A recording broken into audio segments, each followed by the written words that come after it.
उत्तर काशी में ये रामलीला मैदान है और इस रामलीला मैदान में मुख्य रोड से आते हैं और वो जो सामने दरवाज़ा दिख रहा है रामलीला मैदान जिस पर लिखा है उस दरवाजे से हम जो है इसके अंदर जाएंगे। अंदर का अर्थ है कि उस दरवाजे के अंदर होके आगे जाएंगे तो काशी विश्वनाथ का मंदिर आएगा। काशी विश्वनाथ के दर्शन हम करेंगे। यहाँ क्या है कि जब काशी जिसको बनारस वाराणसी कहते हैं वो वहाँ के दर्शन जब बंद हो जाएंगे, घोर कलयुग आ जाएगा, तब उस समय काशी विश्वनाथ के दर्शन यहाँ पर चालू होंगे। हमारे यहाँ पर जो ईश्वरीय व्यवस्था है वो बहुत ही मतलब महत्वपूर्ण बनाई गई है।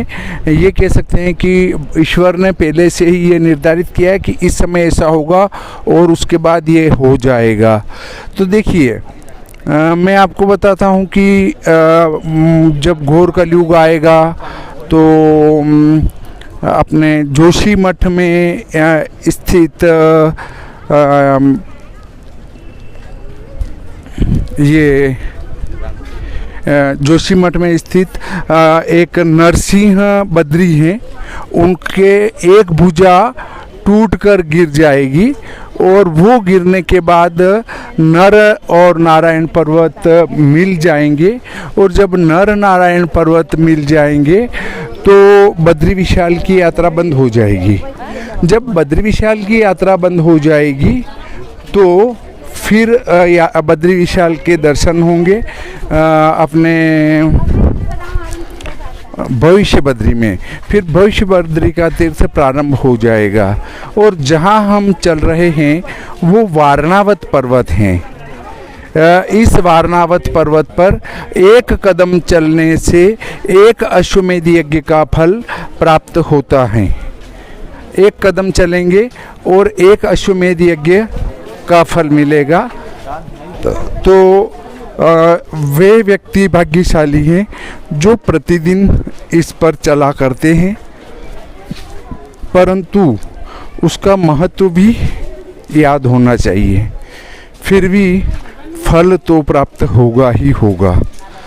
तो कह सकते हैं कि ये दिख रहा है ये वारणावत पर्वत ही है और इसी के ऊपर हम चल रहे हैं।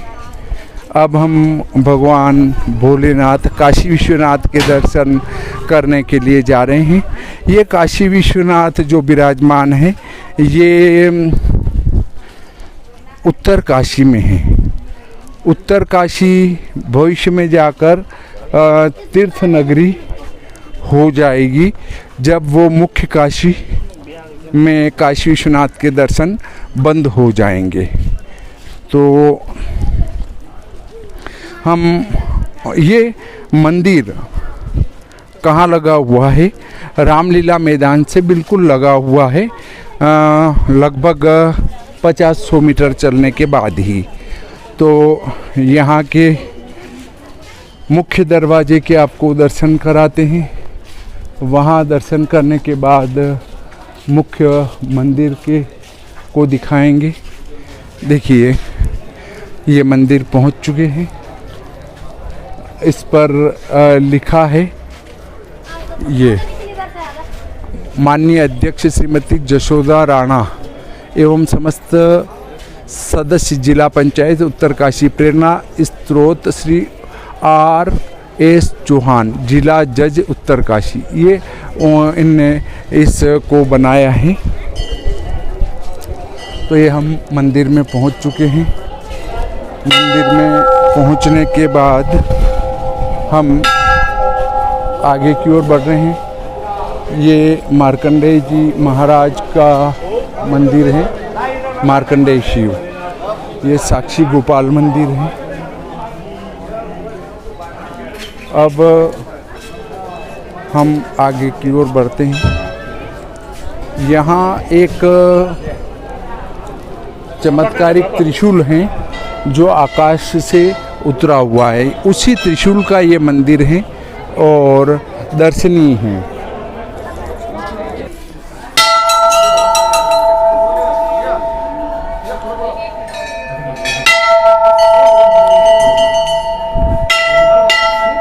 ये वो चमत्कारिक त्रिशूल है जो आकाश से उतरा हुआ है। इसकी धातु का आज तक किसी को पता नहीं है। यहाँ पर गणेश जी और नारायण विराजमान हैं, कार्तिकेय जी और गणेश जी विराजमान हैं। इस त्रिशूल के बारे में कुछ बताएंगे सर क्या?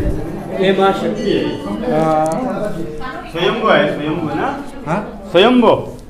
हाँ, आदि अनादिकाल में देवासुर संग्राम हुआ था। देवासुर में देवता और असुरों का युद्ध हुआ था। उसमें माँ शक्ति ने उन राक्षसों का, किन राक्षसों का, महिषासुर, बाणासुर आदि राक्षसों का पतन किया गया है। पतन करने के बाद स्वर्ग से अवतरित है और पाताल लोक में समाई हुई भगवान शेषनाग जी के सर के ऊपर विराजमान है। देवताओं ने त्रिशूल को किस द्रव्य, किस धातु, किस मेटल में बनाया, ये अभी तक किसी ने पता नहीं लगाया। और कितनी इसकी गहराई, ये कलश है, ये बनाया गया है 14वीं सदी में, अष्टधातु में बनाया गया है। इसका वर्णन स्कंद महापुराण के केदार खंड में भी दिया गया है। हाँ, इस त्रिशूल का वर्णन स्कंद पुराण के केदार खंड में भी आता है कि ये त्रिशूल आकाश से उतरा हुआ है। देखिए, ये जो सामने मंदिर है काशी विश्वनाथ का है, और काशी विश्वनाथ, इधर जो उत्तर भारत में या उत्तराखंड में जितने भी मंदिर बने हैं वे सब एक ही शैली में बने हुए हैं। इनके ऊपर एक जैसे शिखर वगैरह है, एक जैसे इनकी व्यवस्था दी गई है। तो मंदिर दर्शन के बाद हम अंदर भी काशी विश्वनाथ के दर्शन करेंगे। लाइन लगी है, हमें भी लाइन में लगना है, नियमानुसार ही चलना चाहिए।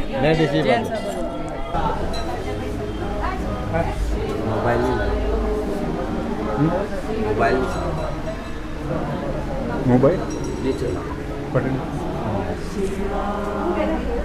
तो बंद कर दूं। इस काशी विश्वनाथ मंदिर के अंदर लकड़ी का प्रयोग भी किया गया है, पर ऊपर का जो शिखर है वो जरूर पत्थर का बनाया गया है। यहाँ पर एक तो वो चमत्कारिक त्रिशूल है, एक भोले बाबा हैं, और भोले बाबा के बाद में इधर शनि जी महाराज हैं, उसके बाद बजरंगबली हैं, फिर साक्षी गोपाल मंदिर हैं, और एक और मंदिर हैं वो मार्कंडेय महाराज का है। और यहाँ देखें आप तो वो मुख्य द्वार है सामने।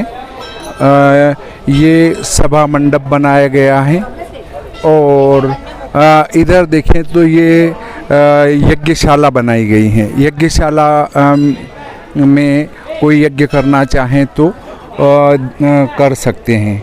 इस प्रकार ये बहुत ही मंदिर प्राचीन और महत्व का है, जो कि कलयुग के अंत में मुख्य मंदिर हो जाएगा। और वो मैंने बताया था कि वो जो काशी विश्वनाथ हैं वे रसातल में चले जाएंगे और फिर पूजा यहीं पर होगी काशी विश्वनाथ की। तो इस प्रकार भविष्य में होने वाले हैं उनके दर्शन हमने आज किए, पर आपको नहीं करवा सकते क्योंकि अंदर मोबाइल ले जाना वर्जित है। बस शिखर कलश के आप दर्शन कर लें तो आपको ईश्वर दर्शन का पूरा फल प्राप्त हो जाएगा। देखिए, मैं आपको जूम करके और शिखर को अच्छी तरह से दर्शन करा देता हूँ।